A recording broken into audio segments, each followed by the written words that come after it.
Because of this, you cannot hear me because my mic was not on. Well, it's way down by your belly button.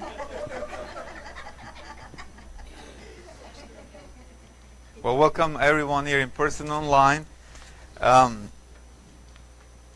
We're starting it.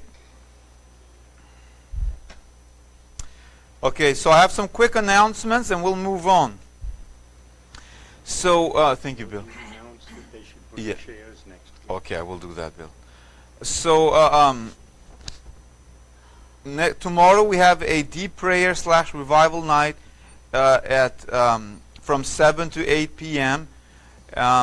Then next Sunday, we have again it's written there, no regular church service. So we're not going to meet here next Sunday. We're going to be meeting at Auburn Memorial Park. We have picnic and baptism. Bring your chairs if you want to sit outside. There's a pavilion there where you can sit, but if you want to sit outside, bring your chair, lawn chairs, and we'll have plenty of food. If you want to bring friends, etc., you're welcome to. It's just a good time. They really spoil it there with different kinds of food. So I would suggest fast on Saturday and come hungry on Sunday, so that you know. So it starts. It's from 10 to 1:15. The event prep starts at 9:30. Clean up at 1:30. There's going to be baptism too, and I'm going to try to. So I'm going to probably set it up before I come to all those nonsense that because we're bringing a. Anyway, I'm not going to go there. Men's Fellowship, July 25th, 6 to 7:30 p.m. at Hodges, Mark 6.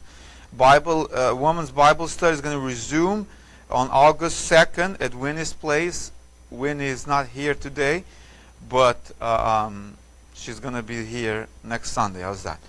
And you can ask her too. Her phone number is on the church's directory if you have any questions or anything. Our other summer event is youth and kids. It's at the Works in Wyomissing, and bring a pair of socks with you. How's that? It's on August 9th, 5:30 to 7:30. Ends with pizza. If you have any prayer, send it to Irene.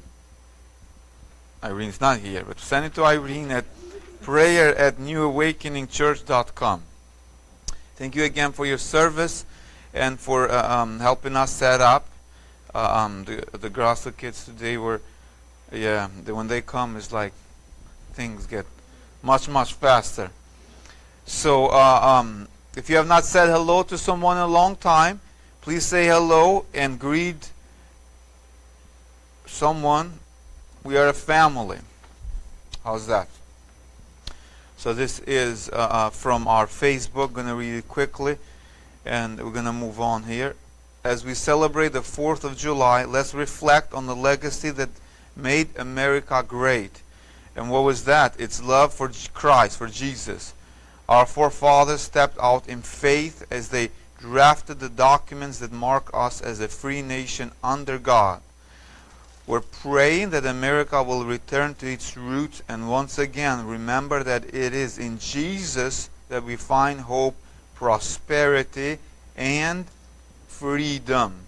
Remember that if the Son doesn't set you free, you can never be free. No matter what institution, government you live, if you don't have Jesus inside, you're never free.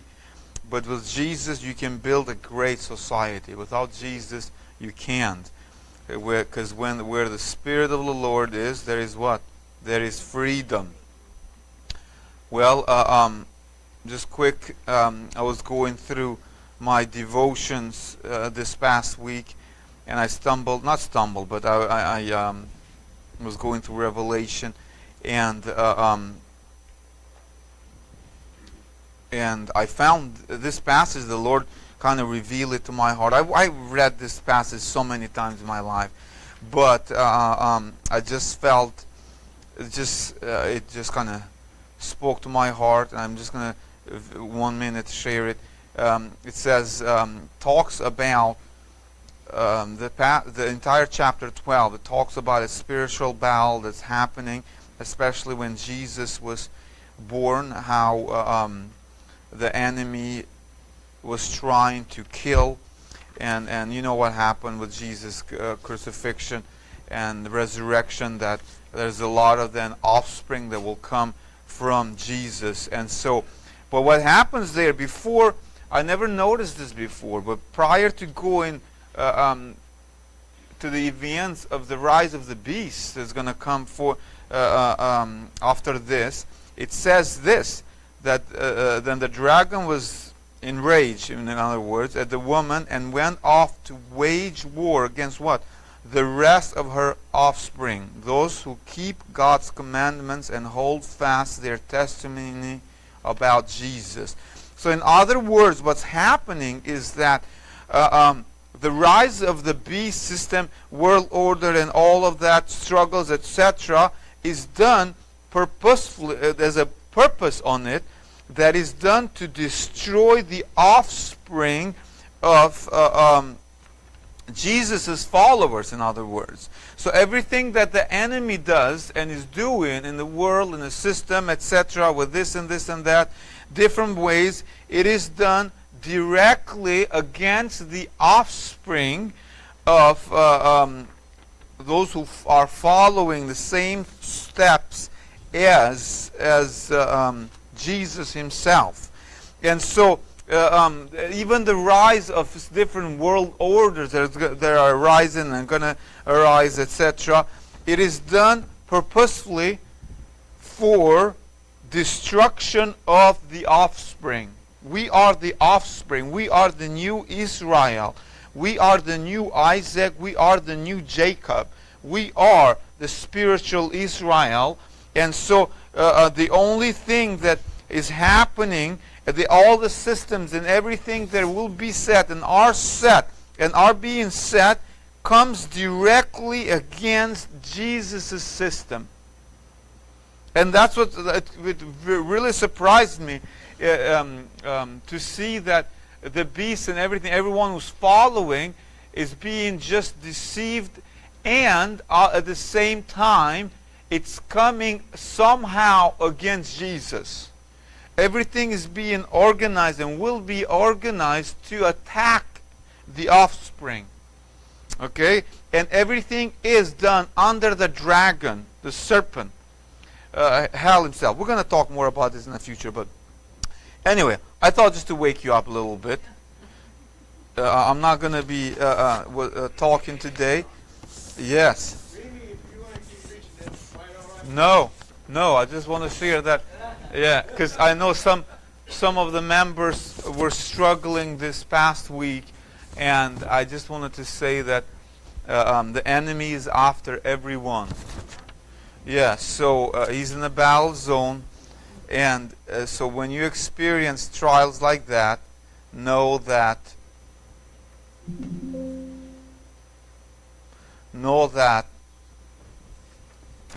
it is not uncommon. Miles, let's go ahead, Mr. Miles. Are you sure? 100%.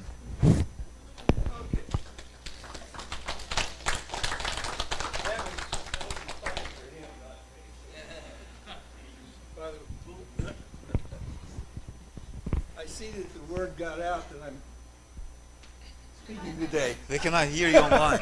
I don't care. Go there.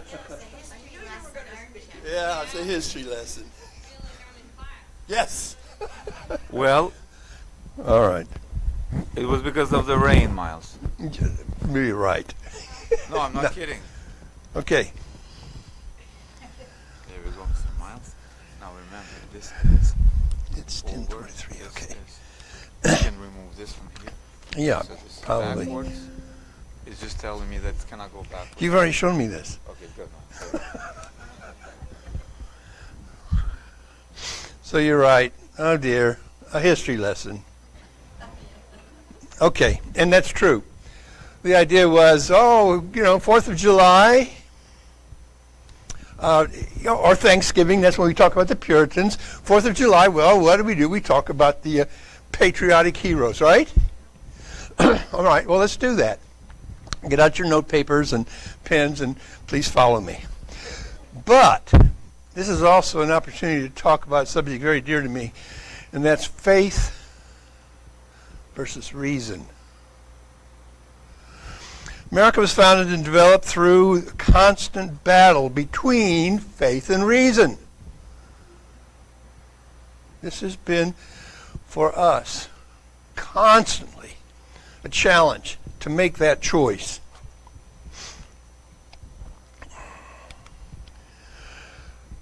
I picked out of all of the fathers of the Revolution two individuals because they in some way represent very much the duality of both reason and faith. Both good men, but both went at life very differently and produced different results. Okay? General George Washington and Thomas Jefferson.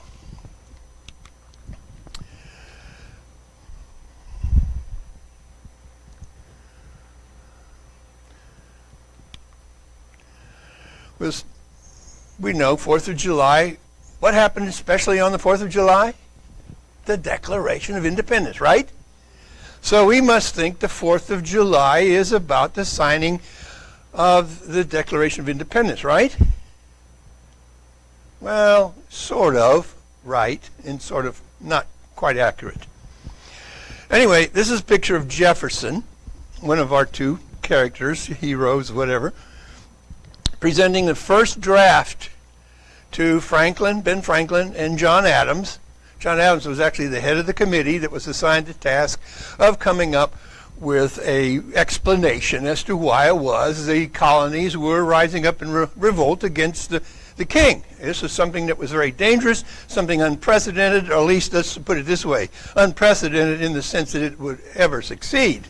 You don't usually get away with that kind of stuff because the king will send his troops after you and put down all the rebels. So we were just basically declaring ourselves to be rebels. All right? Now, he's just submitting his draft to the commission on the 28th of June, and it would be deeply edited by both the committee and by the Continental Congress, who ultimately cut out about 1/4 of Jefferson's fine flourishings. It was a man of, Jefferson, a young guy at this point, a man of great eloquence, wordiness. He was my classic intellectual humanist with the so-called scientific mind, okay? And he's trying to prepare a document that will rank in fame along with some of the other famous documents like John Locke published. This is his thing. And indeed, later, John Adams, who was the chairman of the committee that assigned Jefferson to come up with the draft, would very, very sad that he himself hadn't done that, because it becomes, strangely enough, something of enormous fame. But actually, at the time, it was not considered to be that significant. Here's the draft and all of the scratching throughs that Jefferson himself was forced to make.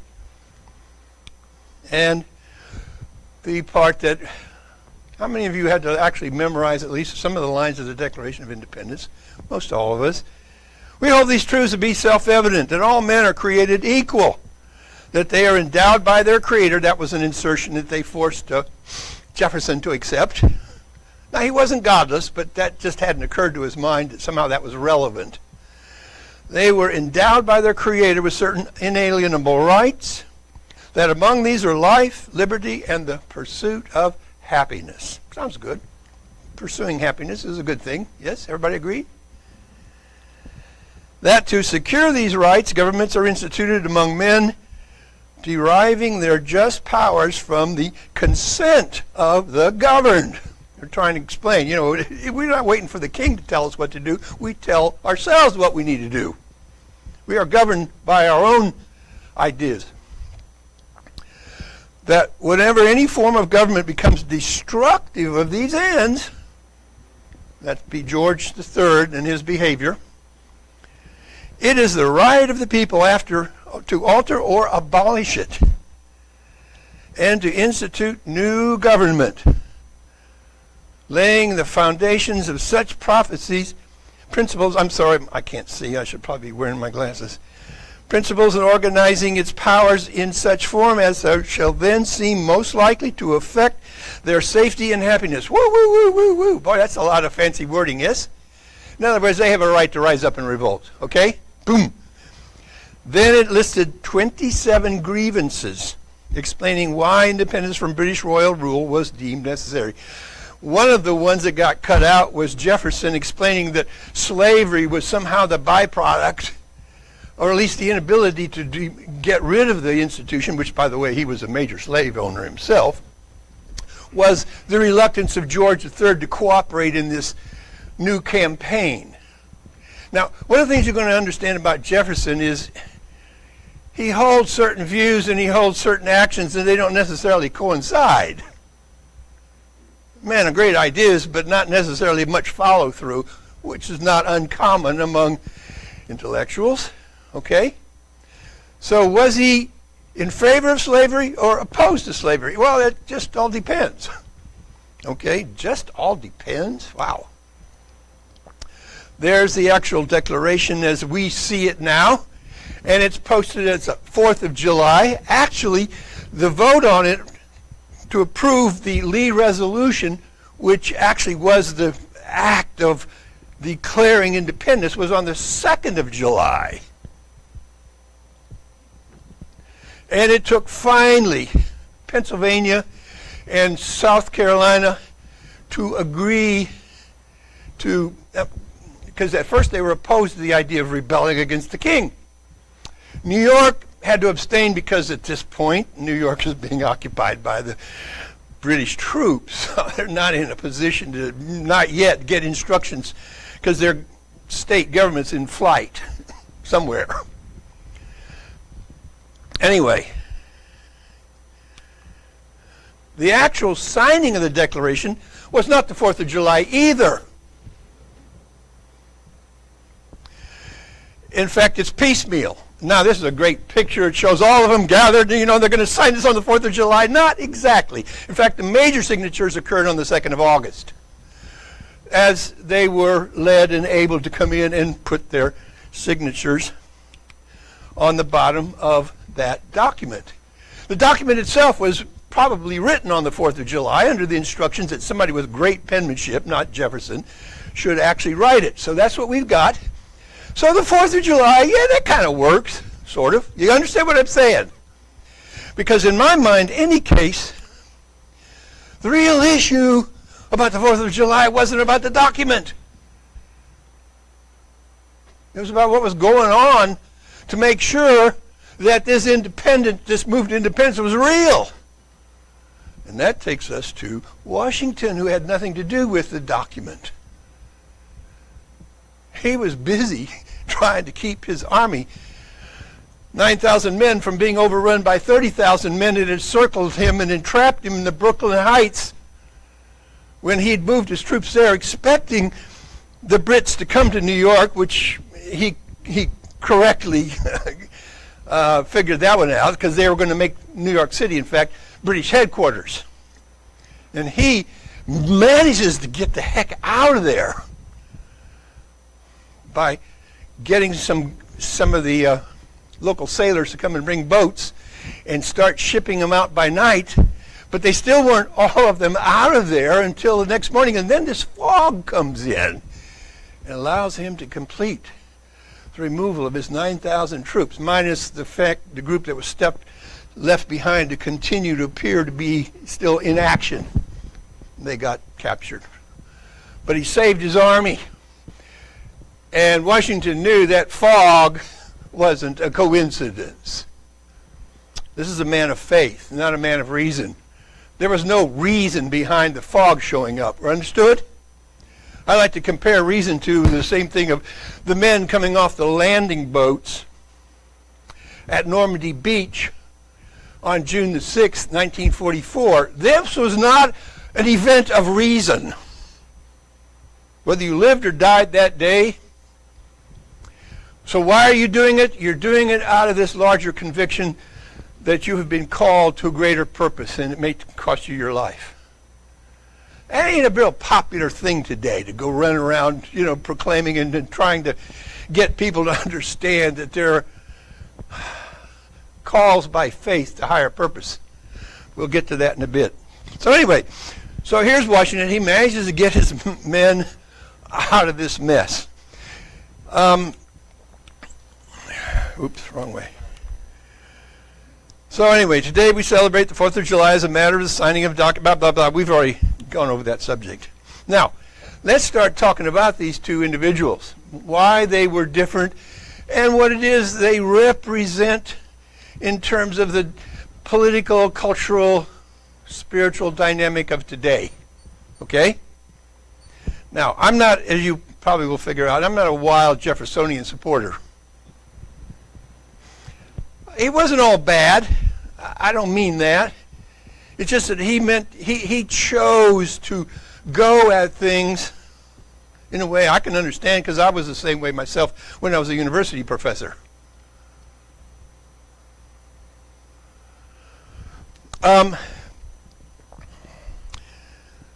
This is the earliest portrait we have of him. He's age, I think, 44 at that point. And at that point, he is the American delegate, part of the representation of America in the French court after the War of Independence succeeded. This is when we're trying to get our act together after the war. I just mentioned that because that's the earliest picture we have of him. He is a great French lover. Oh my goodness. While he's in France, he develops and cultivates a love of wine, nearly bankrupted him trying to ship back all of his wine to his home in Monticello. And look at him, he's trying to look as French as possible. He got rid of the red hair. White hair? Hey, fashion man. Okay? Not so much. Not so much. Yeah, not so much. Okay, here's the long list of things he did. Wow. Okay, 1759, he went off to College of William and Mary, which was the counterpart to Harvard in New England. That was the Southerners' Harvard, which took almost a century after Harvard, though, to be put in place. And it was very much Church of England, as Virginia was very much Church of England. Everything was built around the idea of the monarchy, the church, the bishops, archbishops, the lords and the barons, and such and such and such. And that was what you were supposed to learn and come fit yourself into. And Jefferson was very, very well born and studied all of the classics at William and Mary. He was only there 2 years before he was able to take up the study of law and become soon thereafter admitted to the bar of. That's not a place where you drink beer. He's become a lawyer in Virginia. Very soon thereafter, and he's quite young, as you can picture, he's a representative to the Virginia House of Burgesses, which was expected of him as a man of, genteel background, aristocratic background. He marries in 1772 Martha Wales, who only survives him by 10 years. Poor girl. She had 6 kids, and it really just did her in, plus her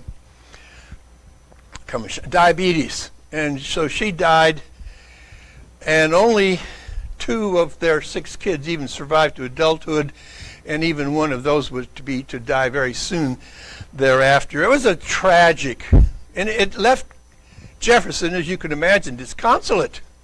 For a long time there, he couldn't figure out which end was up in life, and I understand that. In 1775, as things are starting to heat up over this issue with George, he is sent as a Virginia representative to the Second Continental Congress, which is gathered in Philadelphia to figure out what the heck these colonies in a united way are supposed to do in response to the clear effort of George III to impose his royal will on a much too independent-minded set of colonies. He's just not going to have this. It's dangerous stuff, especially for the folks back in England. They might get the wrong ideas watching these Americans self-govern Self-governed? No. Well, so he's a representative. Jumping on ahead, 1779, war is full in force at that point. He's elected twice as one-year term each as governor of Virginia. This should have put him a little closer to the actual political action that was going on, but he spent most of his time running from the British who were trying to chase him down. That's not exactly Washington's profile. That's Jefferson's profile. He, at one point, took his cabinet up to Monticello. They lived well, out of the range of the... And, of course, it didn't go sit well with the Virginian delegation. So he did not, after that, he did not get reelected to the governorship. Well, okay. That was probably wise of Virginia. He was not a great governor. And they did, however, send him to the post. By this time, America is independent. The British have consented to allow the colonies to go free by way of the Treaty of Paris. And he is, once again, a delegate, a representative, again, because of his background, not because of his great heroics or anything, but his background still is important in the eyes of Virginians to the new Confederation Congress. The Confederation now is a grouping of the different states as they try at this point to continue their union, even though they no longer have a single goal, which was fighting off George III anymore. It's going to be tricky keeping this union together. Remember, they were independent colonies. They were separate, like El Salvador and Honduras and Nicaragua. And these were, each one of them was a very independent political entity. Now, that raises some interesting questions. They can unite fighting off George III, but are they going to stay united or not? Tricky question. We kind of lose focus of the fact that this was politically very, very difficult time. Anyway, he is sent off in 1784, by the Continental Congress, because he speaks fluent French and he's a classy kind of guy, and they send him off to Paris to join Ben Franklin and John Adams, who were already there and have been there since the time of negotiating the final Treaty of Paris that acknowledges by the British American independence. He doesn't leave until 1789. Just soon after the French rose up and took the Bastille prison from the king and began, Bastille Day, the French Independence Day, and the French Revolution. And Jefferson was totally enamored. He compared in his own mind the valor of the American War of Independence and say, what valor? I mean, in Washington, Jefferson, I didn't see that valor in you. Oh, but whatever. He sees this in the French now duplicating the effort of the Americans, not realizing, because he's a humanist, and we'll get into that very soon. Fancy ideas don't bring people to a no understanding about and an ability to go at life. This is going to be tricky. You think the American situation's tricky. This French situation is far trickier. And unfortunately for Jefferson, he just found it impossible to come to terms with everything he dreamed and hoped for. Oh, he was praised the French Revolution. Even when they started getting news that even his old friends are being butchered now, the French are killing everybody. They've killed off the king. They've killed off the bishops and archbishops and the aristocracy. Now they're killing each other off. And his reaction is, oh, yeah, I'm sorry about that. Breaks my heart. But if we're ever going to reach what is the French, we will have to clean house. And if even there's just an Adam and Eve surviving, we rebuild. Jefferson, what kind of a monster are you? But he's such an idealist, such a humanist.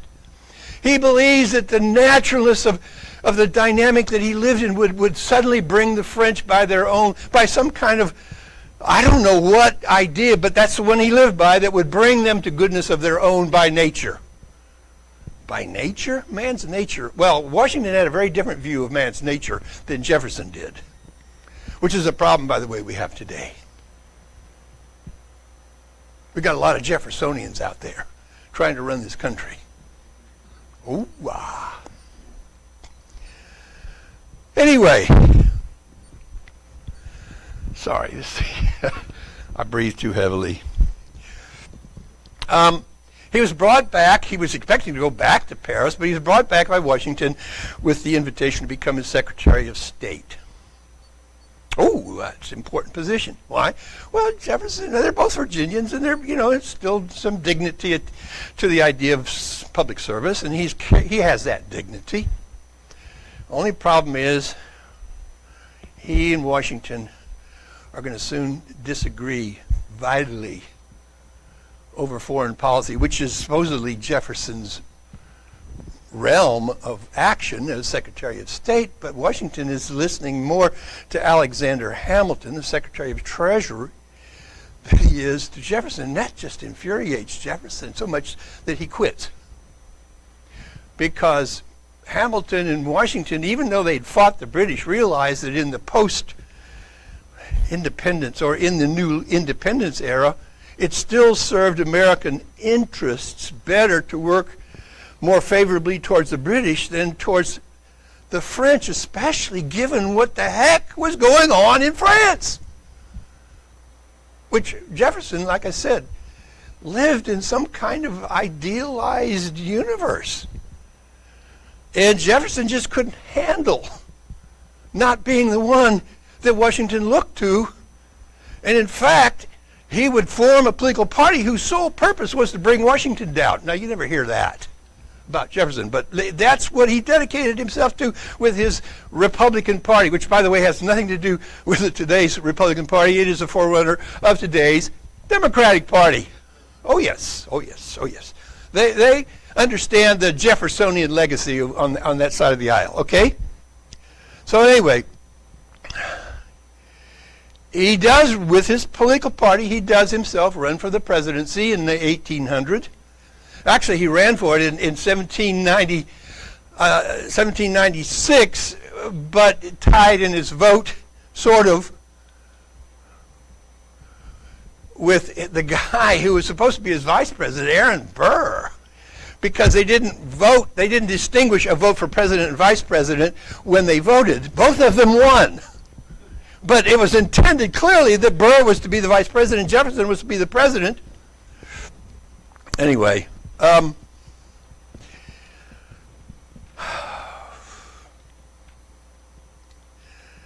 he finally, in the year 1800, becomes president. Oh, I got a lot of stuff, but I'm not.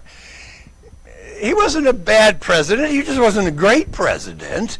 And in fact, in his last year, he really crippled the American economy by putting an embargo on American imports and exports to all foreign countries, because this would keep us neutral in the constant conflict going on between the British and the French. And there was almost no way to avoid it. So he decides to shut down the American economy. And thankfully, it helped the Federalists who were struggling. The Federalists were Washington and Hamilton's party, get back in power enough to cancel that in March 1809. Anyway, it wasn't something that Jefferson wanted to call off, even after it was a complete failure. All right, that's Jefferson as our great, glorious leader. Yes? Well, after that, one of the things he wanted to see on his epitaph was his other great feature was to create the University of Virginia, a competitor to, guess what? William and Mary, the college that he went to. And it is not going to teach theology. There are no theological professors. There is going to be a department of philosophy in which the issue of God will be discussed, but that's as far as, because not only did Jefferson create the university, he also created the curriculum. But this was a man of ideas. And men of ideas love to tell everybody else how they should think and what they should. What? His own Bible too. He wrote it. Oh yes. He re-edited. I'm sorry. I'm going to move this down closer to the belly button. Ah. You understand. All right.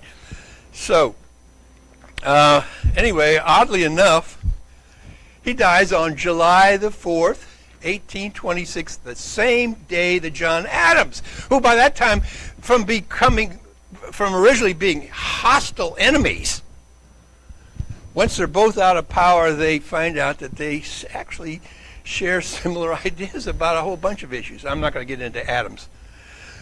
And oddly enough, they both die on the same day. Okay. Just a little about Jefferson's home at Monticello. Construction began in 1768 on 5,000 acres and 52 slaves when Jefferson was 26. Five, sorry. He moved in 2 years later, but he would undertake deep remodeling after 1793. That is after he resigned from Washington's cabinet. Because he wanted to build the place of perfect habitation, which, by the way, besides the French wine, bankrupted him so badly that when he died, even all of his talk about, ending slavery, the slaves had to be sold off to pay off the debts that all of his idealistic world had. Does that also sound familiar about today's politics? Great intentions, but economic realities and great intentions don't usually work very well together.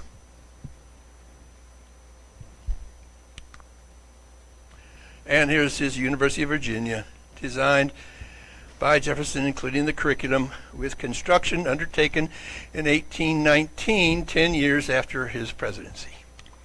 Okay, here's the other dude, George Washington, 1732 to December 1790. Almost made it into the next century, but not quite. All right. 1743, his father Abraham dies when Washington was only 11, ending his possibility of formal education. His mom was Abraham's second wife, and so he had some older stepbrothers, and one of those is very importantly Lawrence. He didn't come very close to his brother Lawrence. He didn't care for his mom much. She didn't remarry, as was supposed to be the case back then when you were widowed. She preferred to stay in charge, and he didn't like that too much. Anyway, 1752, his half-brother Lawrence dies. George takes his place in the scheme of things. Lawrence was well considered in the, as a commander, military commander in the Virginia Reserves, the Virginia Regiment. And so Washington's now considerably younger than his brother, takes the step into that same world of military service. Okay? Now, also, since he didn't get a formal education, he was also very self-taught. His English, reading and writing are okay, nothing exceptional. His math was outstanding, and he taught himself surveying, which was a very prestigious job back then, especially since the frontiers were unknown and they needed terribly the services of surveyors. And Washington, consequently, got to learn a whole lot about the wild, wild West and the Indians that lived there. And so you can see he becomes also a kind of a natural pick for the Virginia governance to have him ultimately take larger and larger command of the Virginia Reserves. I keep saying reserves, regiment, because they're having troubles on the frontier. All right? So slowly but surely, through just doggedness, there's no Washington plan or program. It's just he takes the opportunities as they are open to him on a regular basis to take the next step. Unlike Jefferson, whose universe is planned out, Washington's world is always in response. By the way, both men were people of prayer, but you can picture what they prayed about. Jefferson, oh Lord, make my dreams come true, make my designs come to perfection. Washington's was, Lord, help me survive this conflict that faces me. I trust you to help me and show me what I need to do next, because I haven't got a clue. Those are two they're both prayers, yes? Be careful, which prayer we're hearing constantly. There are Christian prayers of reason. Lord, be reasonable. Do what I want you to do. Give me prosperity. Well, maybe. I don't know. The first 3 centuries of Christianity wasn't about prosperity, was it? No. Okay, back to George, who I like a lot, all right? Sorry, this is a very prejudiced sermon or whatever this thing is. It's not a sermon. I like Washington. Jefferson, Anyway, in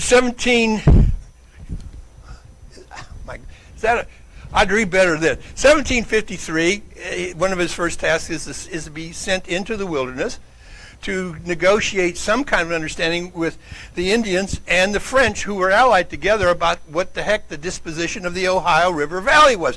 Virginia at that time considered that part of their territory. And he knew the land, he knew the ways. And okay, so now he's off and running in that direction.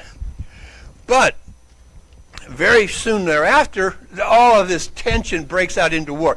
It's called the 7 Years' War in Europe because it lasts 7 years over there, but it's called the French and Indian War, which gets a 3-year head start. So their 7-year war and our French and Indian War are the same one, except that there's a little spread between the two. We get going on this, on the frontier, fighting French and Indians, yes? The same ones that George knows something about. He doesn't do well with General Braddock, the British general. He goes to take on the French and the Indians. Indians are not people you want to fight back then. If they won, there was no surrender. You got butchered. That was just the rules of warfare in the Indian world. Because unless they took you for slavery, Indians had no use for a defeated person. The reason they were fighting you was they wanted you off the land so they could have the land. So they weren't going to keep you around. They're going to dispose of you. Oh, those nasty Indians. No, it was just the law of nature. Okay? It's just the law of nature. But this is what they were up against. Anyway, General Braddock is killed. It's a total mess. Washington had gone in to put a fortress there to kind of, lay claim for the British to that realm, and it didn't quite work.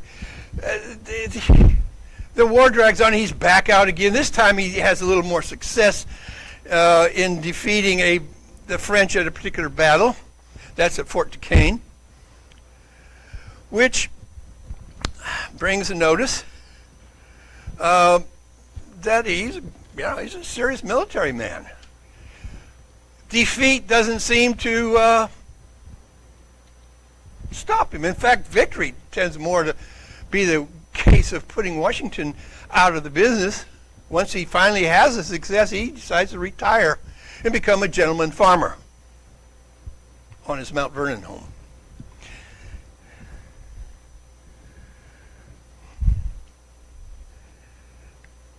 I'm starting to lose people. I'm sorry.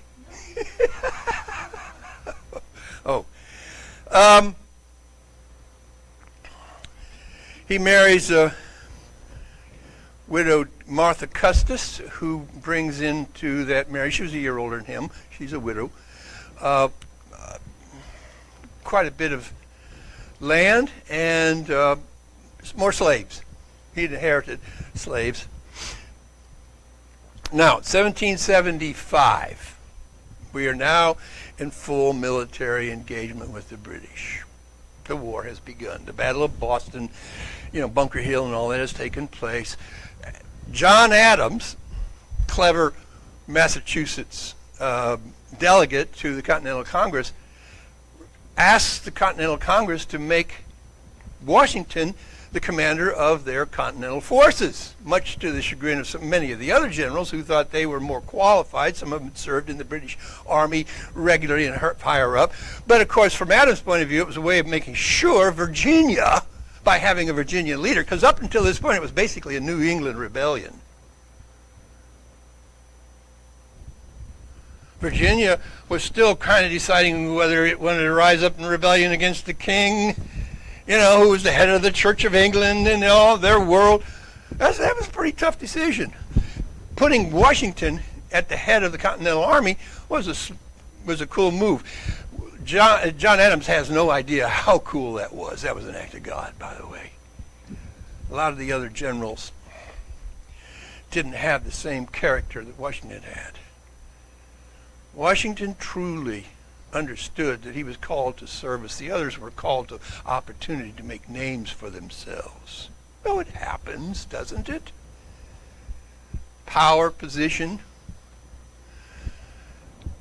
As far as Washington goes, he'd just as soon be at home as a gentleman farmer. That's plenty of prestige for him. But he's called to duty, and so duty it is. That is something he has to answer to God for, and will do so constantly. And he's known to be a man of prayer. His soldiers are known to be under the compulsion of themselves to be also men of prayer, because battles, as he himself knows, can go any old which way.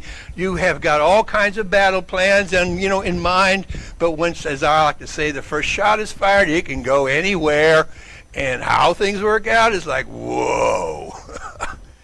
You better be prepared to move quickly left or right or up and down and hope that God is with you, because there's nothing else working here in this dynamic.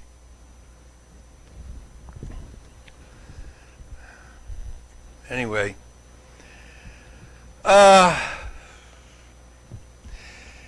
he doesn't do well. I showed you the picture of what happens in 1776 when he's chased out of New York City and almost destroyed there. He goes into winter quarters and realizes that he's about to lose his army. It's down to 5,000 troops at this point against 30,000 British. This is not going well. And a lot of them have no plans to re-enlist for that new year. They go home. This is a rebellion that doesn't seem to be going anywhere. What does he do? Most brazen thing possible. Again, and I'm positive. He was not somebody who talked privately about his religious life. But those around him knew it and understood how he worked and how he went at things. It was under the standing that God was going to have to provide. So he marches. Well, sort of partly marches and partly floats his troops across the Delaware River and invades Trenton and completely catches by surprise a Hessian outfit there who surrenders. And then he marches north to Princeton, which is just a short while north, which I know quite well because I used to run between those two towns, and defeats the British there. And then they go into winter quarters. And his men sign up again. Next summer ain't all that much better. He's called on to protect Philadelphia, which was the capital at that time of the Continental Congress. They all got to flee. He fights at Germantown. That doesn't go well. But Washington's not going to quit. And at Valley Forge, they go into winter quarters in which he lost half of his soldiers in the dire conditions. But those that did survive were a very different breed. That's just down the hill here a little ways, right? Valley Forge. And they came out they have their opportunity in June of the next year to come upon Clinton as he's moving his troops out of Philadelphia and back to New York, to come up behind him and clobber him. And he has trouble with General Lee, who is one of the jealous types of generals that did everything they could to undercut, even though he's supposed to be taking command. All right, I'm not going to get into that. That's a great, I love these war stories, but we don't have time.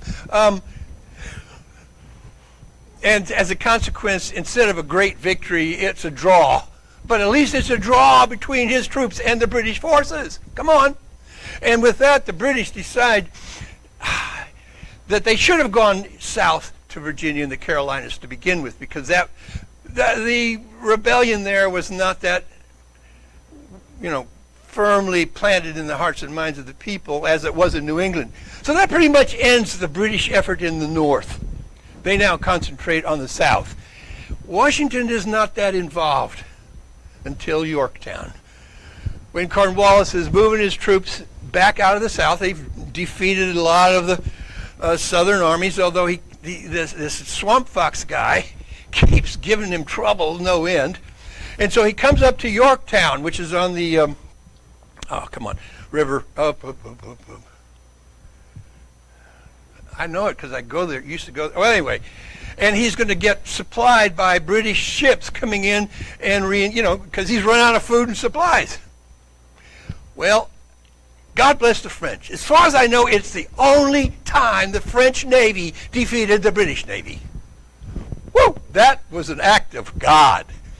As a consequence, the British cannot get in to relieve Cornwallis, who's now stuck at Yorktown because Lafayette leading French troops and Washington leading American troops have the town surrounded. What does Cornwallis have to do? Surrender. And folks, that's it. That's the end of the war. Word gets back to Lord North. Oh, Lord, it's over. Boy, it was over. Okay, so the war's over. I'm sorry. I could go. Next time, man. Yeah, next time. Yeah. Tell us about Jefferson's Bible. About Jefferson's Bible? You want to know about Jefferson's Bible? Okay, Jefferson cut out all the miracle stories because he thought that those had been added, to embellish Jesus. He loved Jesus as a sort of like a Socrates, a great moral instructor. But a miracle worker, oh come on, that first of all, anything in the Bible that can't be answered by scientific reason, he has to discard because it's just imagination, it's embellishment, it's nothing but lies. And so in order to purify the Bible, he's going to cut out all of the miracle stories. So he reduces Jesus down to simply, he's a Unitarian, of course. Not as the Son of God, but as a great philosopher. What? I'm sorry. Bill is Unitarian. Was Unitarian. Oh, yeah, but it's true. Unitarian is, and Jefferson was, Jefferson really truly believed that within his lifetime or shortly thereafter, all young men would be Unitarians because we were coming into an age of reason. And obviously, to be reasonable, you had to be a Unitarian. That Trinitarian stuff, God the Father, God the Son, God the Holy Spirit, was a bunch of Greek mysticism that somehow God itself and needed to be cleansed and purged out of Christianity. I'm way off the subject here, but that's okay. See, I'm a teacher. I'm not a preacher. Okay, what have I got? Here's my point because I got, 3 minutes to make it? I could give you personal testimony because as a university professor, I was a Thomas Jefferson, and that didn't work. And all hell came down, and my world collapsed. And I remember standing out on the back porch at one point saying, God, if you're real, I need to know, and I need to know right now. And, of course, that's all God was waiting for. Wow! And from that point on, I learned, like Washington, before you do anything, pray on it, and then wait. And if it's right immediately in front of you, take a step in faith into it anyway, because you're now God's agent. Doesn't mean the problems go away. It doesn't mean prosperity gospel has rescued you into Jeffersonian, Monticello-like perfection. Hey, sorry, life continues to go on. Challenges come at you. Ask the first century Christians about that. But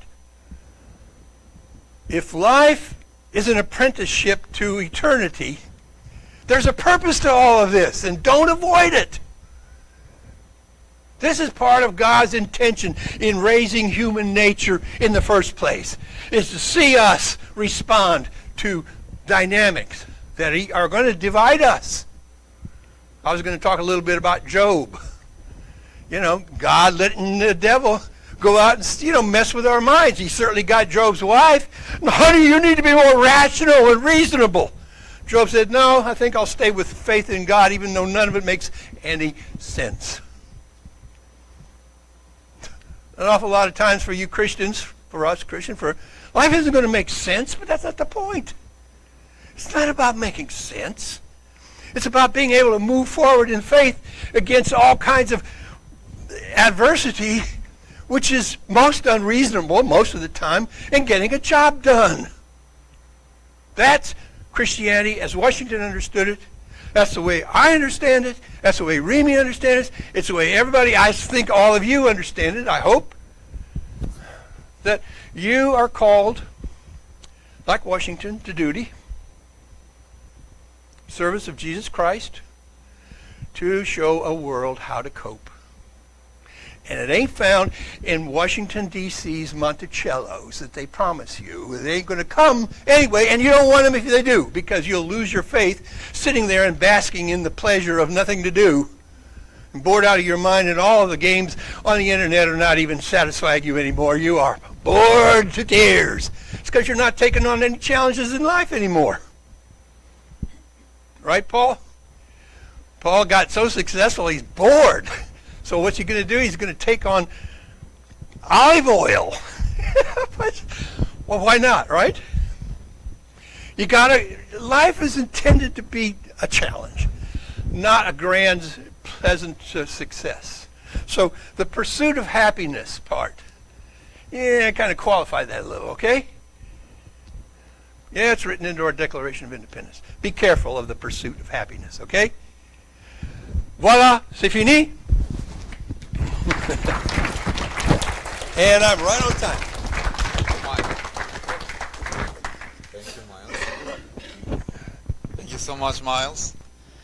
See, I cannot tell all those history facts. I am, compared to Miles, very limited on things like that. So that's why we have him. Well, that's why we have him tell those stories as he does, because, yeah. And we're going to use him while he's still on earth here for certain events like this, so that especially the younger generation will understand the truth behind certain things. Anyway, thank you so much again, Miles. Thank you for all those information, for all that work that you did on it. Appreciate it. And it's online, so now we can send it to people too.